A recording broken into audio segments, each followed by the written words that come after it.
First of all, I want to acknowledge that this breakout session is being sponsored by Invest Qatar. The second thing I want to let you know is that this session is going to be on the record, and the recording is going to be available within 24 hours on the QEF YouTube channel after this session. Sheikh Ali, I'm going to start with you. You know, staying true to the topic of this conversation, diversification, we cover this quite a bit on Bloomberg. This region, or Qatar specifically, is at the heart of this economic diversification push in the wider GCC. We just heard from Finance Minister Mohammed Al-Jadan, Finance Minister Ali Al-Kuwari, who were talking more in depth about the broad diversification push. We know that Qatar launched its national development strategy earlier this year, which aims to diversify the economy and to become a more competitive economy globally. My question to you is, where does Invest Qatar come to play within this strategy? Just talk to us a little bit about your plans, what you're planning to do, your wider implementation. Well, thank you, Abeer, and I appreciate being here. It's the fourth Qatar Economic Forum, which we've been sponsoring continuously throughout these years. I think we see a very high level of engagement in terms of the participation here. It's testament to the growing momentum we witness here in the region.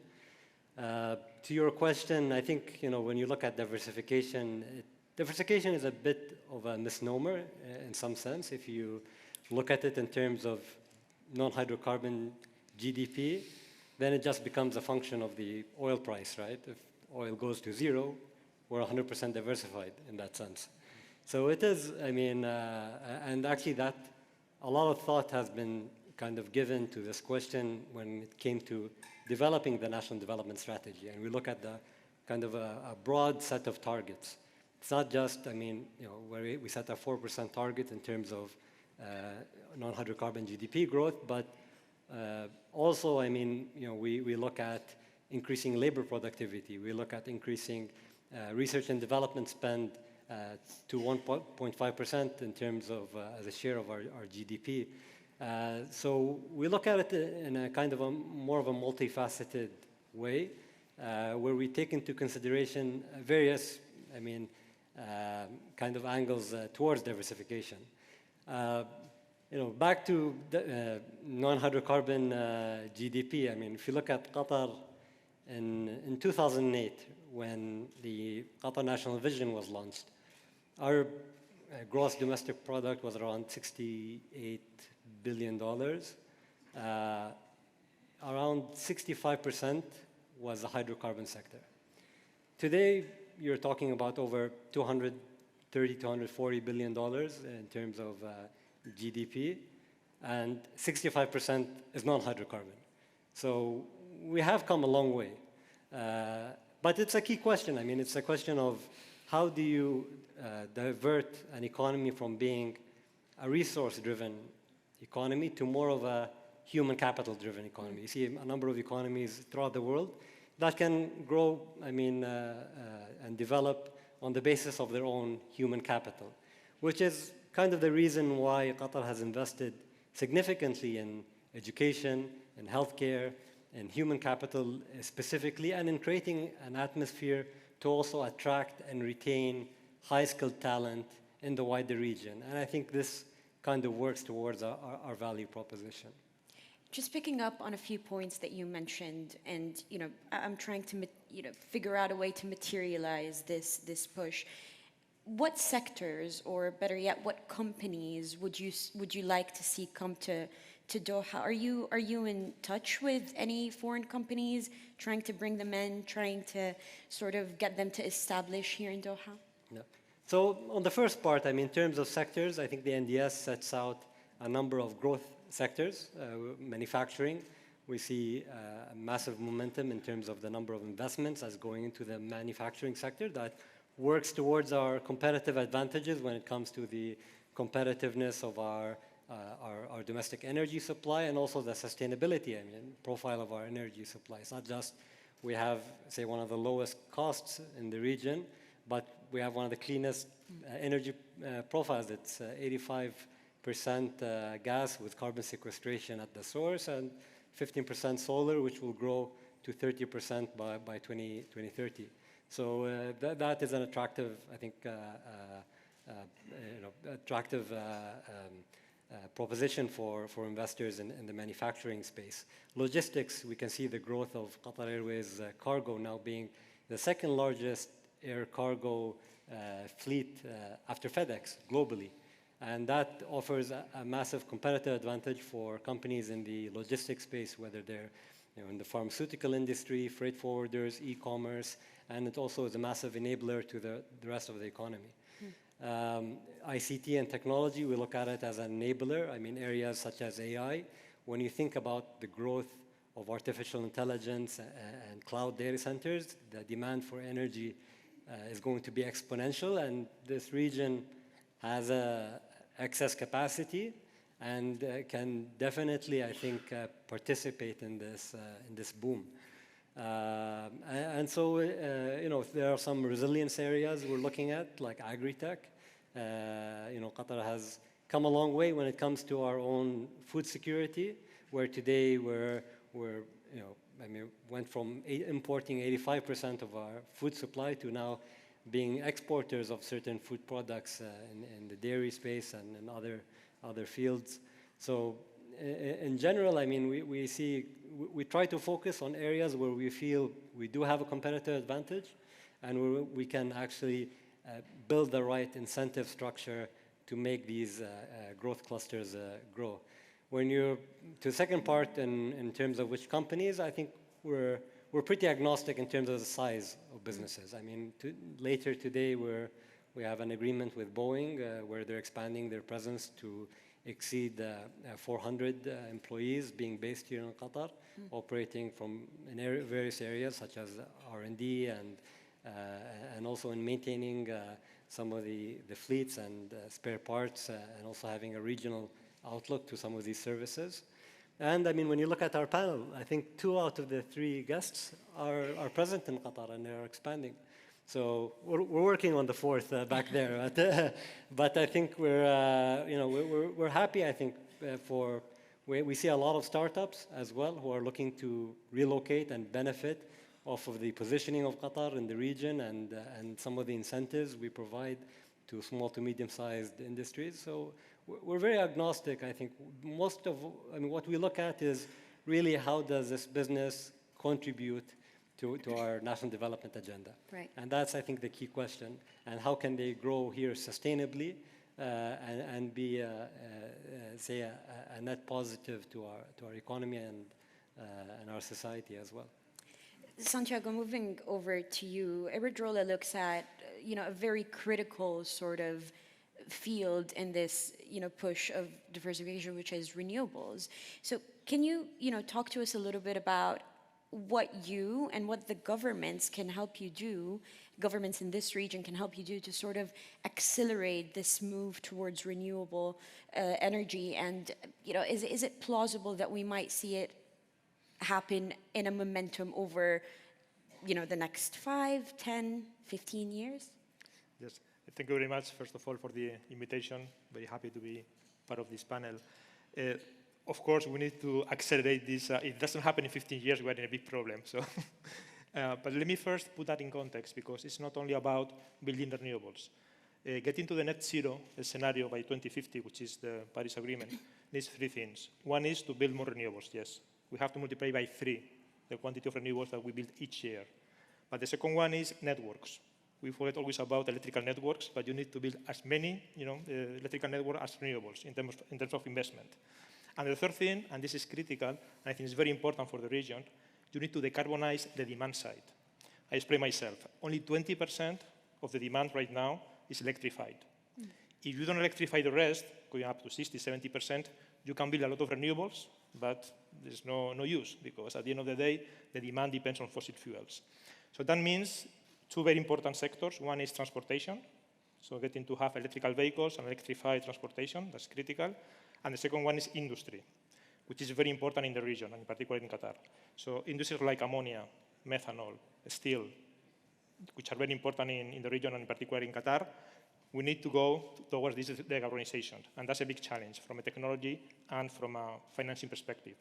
The key things to achieve these goals, one is access to financing, of course. We are talking about around $3.5 trillion per year. I'm saying trillion, no billion. So it's around 3-4% of the global GDP that needs to be invested every year up to 2050. Okay. Then the second thing is building the skills. One big problem we have is having access to the right capabilities in this sector. So building the skills is key, but not only at the university level. We're talking about throughout the value chain and for all kinds of jobs. And in particular, one very important thing is green skilling. So being able to help people to transfer from fossil fuel-based industries to green industries. And third aspect will be the risk in the supply chain.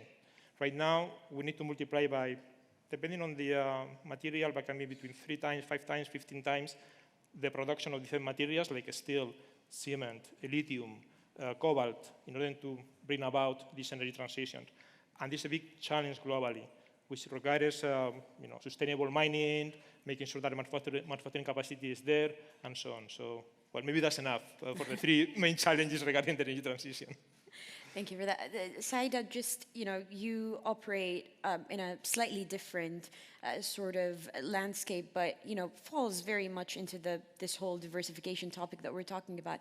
I just want to talk a little bit about the changes in the commerce landscape that we're seeing across the Gulf. I mean, one thing that I have been fascinated by over the past, I would say, couple of years is the BNPL services that we're seeing. So, talk to us a little bit about that, how it falls under this wider economic diversification push and what Visa is doing in those terms. Absolutely. Look, first of all, it's a pleasure being here today, and thank you to the organizing committee for having us here. Look, I think there are few industries in the world that are changing as fast as payments is changing. We joke about this often, but in the 5-10 minutes that we've been sitting here, probably there's 3 new things that have happened that will have an impact on something or the other that we do, which is extremely exciting, but it is also something that gives you time to pause and makes you think. You mentioned one, BNPL. BNPL is something that's happening in our world. There are a lot of things that are happening in our world. And maybe I'll start out with something a bit simpler and kind of expand it out to diversification, right? Because if that's fundamentally what we're talking about. We talked about sustainability. We'll talk a little bit about that. Payments today in our part of the world are digital, above and beyond anything else. In our part of the world, more than 70% of payments are already digital. So if we're talking about sustainability, digital payments are more sustainable than paper. There's no 2 ways about that. Now, not only is it that it's digital payments, it's actually different types of digital payments. So you remember back in the day where, the choices were very simple. It was around cash or card. Now the options are many. What you may want versus what you may want versus what I may want may be completely different things. And the power of payments is it's as much global as it is local. So it's the need and the ability to bring the 2 together. So you mentioned BNPL. BNPL is one innovative way of taking something that's traditional and changing it. BNPL, most of us know, if I look at the core product, what is the product? The product is an installment solution. It's a solution that allows us to make the choice when we're buying things to say, do I want to pay for it now? Do I want to put it on a longer line of credit where I'll decide later, or revolver and how I pay it? Or the third option, which is installments, which is today I will decide I want to pay this out over 3 or 6 or 12 months, whatever I may decide, and the cost for that is X. So that's one very big change that's happened in our world in the last few years. In fact, this is something that very soon, regardless of what you have on your Visa card, you will be able to access this at the point of sale. This is something that's coming very, very soon to the region, to Qatar. So all of these innovations are being built in as we see. So lots happening, Already a very, very digital economy. We see it become even more digital, right? Digital payments are 70%, e-com, if you look at it, more than a quarter, and growing as we go. So I think we're very excited about this space. And I mean, I think we have a good mix of public but also business on this panel. And I guess what I'm trying to ask in my coming question is, at Visa, which is, a huge global company, what kind of message would you like to deliver to governments around the region when it comes to fostering, growth? I know that Visa is very big on startups, fintech startups. I was at the Fintech Summit in Dubai last week. Visa always has a big presence there. So, what message would you sort of like to deliver to governments to help fostering this new era of sustainable growth, not driven by a single source commodity? Sure. So the one thing I would say right off the bat is we are incredibly lucky with the regulators that we have in the region. It's a tough job being a regulator. On one hand, you have to make sure that you have the safety, the security. But on the other hand, there's also innovation. And innovation inherently comes with risks. So how do you balance the two? I think increasingly we have been working with the regulators on delivering on both of these. So from a safety, security point of view, this is top of mind for us. Absolutely top of mind. Just to take a second and think about it, right? When you take your Visa card or your provision card on the phone, whether you tap it, you swipe it, whatever you do, you count a couple, you're at this place, you count 1, 2, 3, 4, 5 seconds, ping, go. Do you guys know what happens in those few seconds? A few hundred attributes of that transaction are assessed in real time, to determine a score of safety, security, let's call it, that will then come back and allow the bank that you have the card from to say, is this really Saeeda? Is Saeeda really in Qatar? Is she really at this hotel? Is she actually the one making the transaction? And does she have enough money in her account to cover it? All those things get assessed. It's not an easy ask. So that's paramount for us and for regulators, and I think increasingly you see this is a path that we will continue to go down on, safety and security. At the same time, balancing the innovation and making sure we bring the best of the best in the world. And I think some of our partners in the country, in the region, have just been phenomenal partners. I hope over the next few weeks, months, years, we will continue to innovate in a safe, secure, and responsible manner. Well, I mean, I have to say I use that little ping about an average of 12 times a day. So I'm sorry for all the extra work that you have to go through. But Sky, I want to move on to something, that your company is doing. Pure Harvest is doing some amazing work in the region.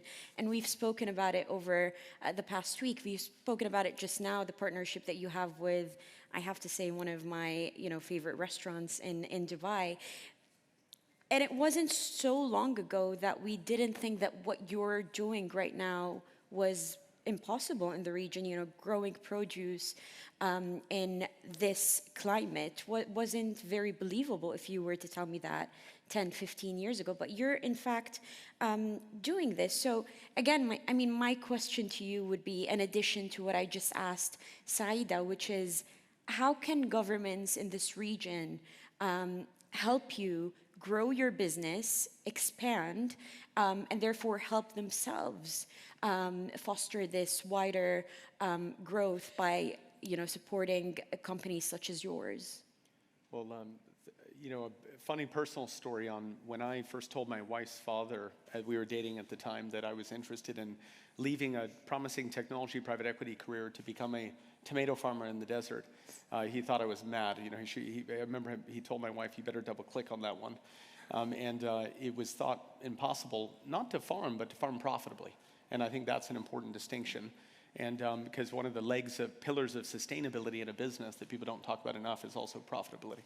And we at Pure Harvest have built the ability to design, procure, and construct and operate these climate-controlled greenhouses that allow us to grow food really anywhere, and tackling frontier environments, including the Middle East, and starting in the United Arab Emirates. We've now expanded into Saudi, in Kuwait. We're seeking Qatar. We're very interested to be here, and a rich variety of produce, strawberries and blackberries and raspberries and tomatoes and et cetera. And so it's challenging, and I think their government has a key role to play. I want to highlight first, governments have been focused on this, right? There has been, over many years, policy and activity trying to support farming.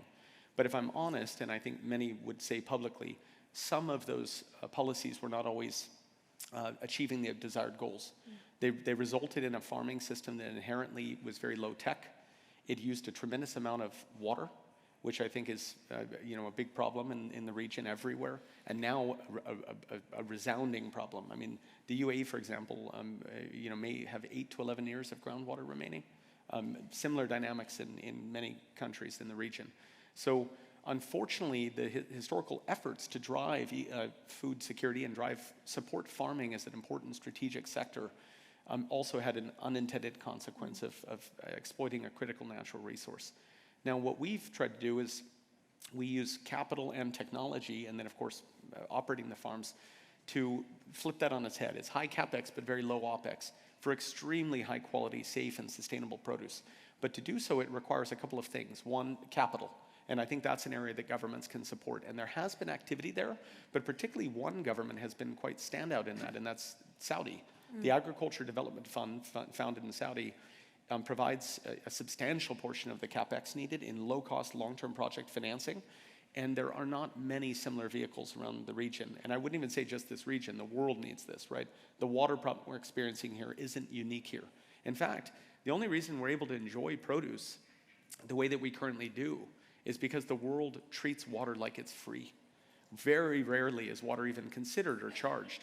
And that's as a result, it creates these unusual dynamics where people are farming in places where they can exploit water and then export that to create value. In the end, farming is the business of mining water, and we don't think of it that way. And maybe if we did, we would think differently about where to farm and how to farm. So capital and capital support is a key enabler. Another one, though, and I think this is a more recent one post-COVID, when a lot of governments made some changes in where they were willing to allow produce to come from, including, for example, from Iran. There's been a huge penetration of Iranian produce into the region, and that's not necessarily bad, but it is a concern for food security.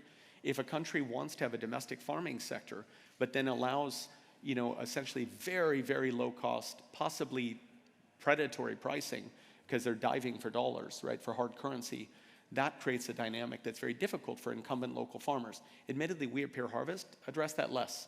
We're typically operating in the top 2/3 of the market, but at the very bottom of the market, it is decimating local farms. And so that's a real problem. And so I think there's one about hard decisions about trade policy and economic decisions that would affect the dynamics around if you want to support local farms, there may or may not need to be some protection, which is contrary to this region's, and particularly this country, and the UAE, very open policy in trade, which has had many benefits, but in this specific area, it has a double-edged sword. And then the last area I would say, though, and I think there has been a ton of activity, and I have to thank the Sheikh here for this, there has been development support in governments, so providing incentives to SMEs and to a sector like ours, where we're inherently sustainable. We stopped the importing and shipping of food all over the world. We're using much less resource per unit of produced product. And so we sit very well in checking a lot of boxes in terms of the right kind of economic diversification.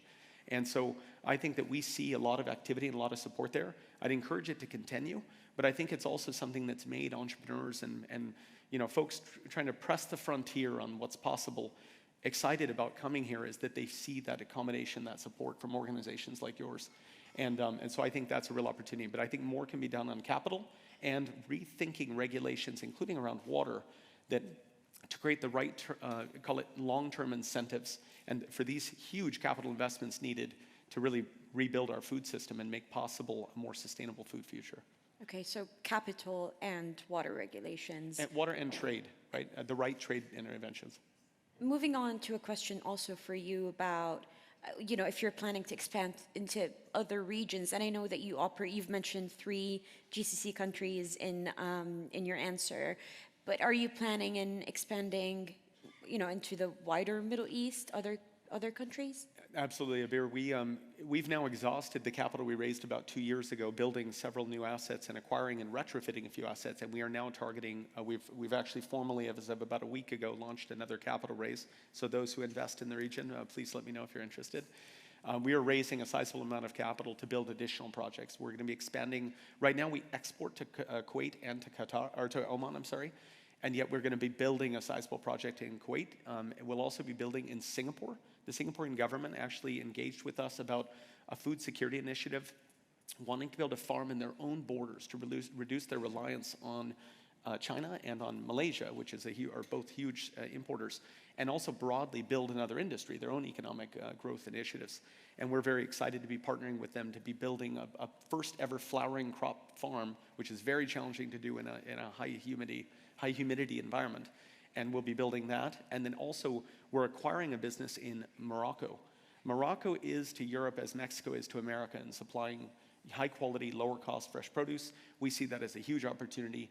You can get from Agadir to Oslo in 2 days drive and serve much more sustainably farming there versus, for example, having to use particularly heating systems to produce farther north, right? So we see a real opportunity to leverage the God-given sunlight, farm in the Middle East where there's really, if you think about farming, light is the key driver or key raw material to what we do in photosynthesis. And so we see farming in the Middle East as one of the most competitive places in the world to farm, but you have to get technology right and the production methods. You have to get capital, and of course you have to make sure that you really hit high yields to amortize that high cost investment in building food infrastructure. So we see a big opportunity in Morocco. And of course we'll be raising capital in the months ahead. Good. Sheikh Ali, coming back to you with a question that I'm sure you get all the time. We certainly discuss it all the time, which is the competition in this region, right? So it does feel like over the past 2 years, or certainly post-COVID, that the UAE, Saudi Arabia, Qatar, and the rest of the GCC countries have been a hotspot for investors coming in. But there is certainly competition from neighbors. How would you say you deal with that as Invest Qatar, but as the wider state? Do you see it as a positive thing? Do you see it as something that you need to address in your in what you look after?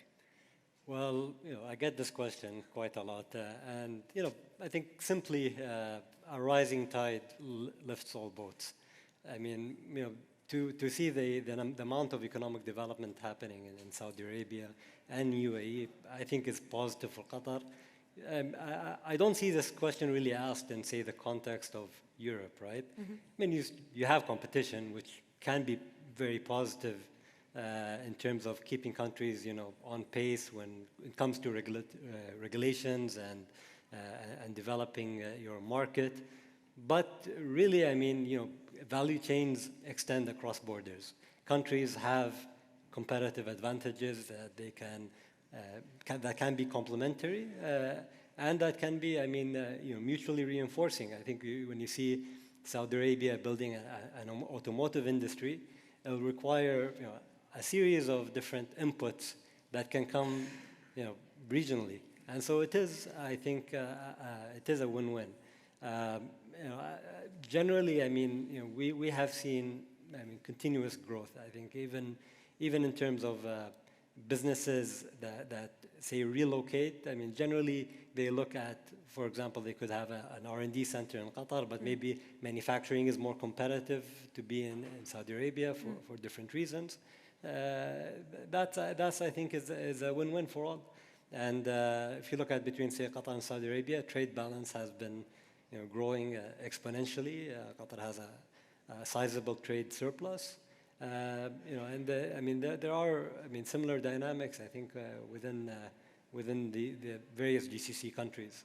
So I think it's good that we all keep each other on pace. And so that competition could be very beneficial for everyone.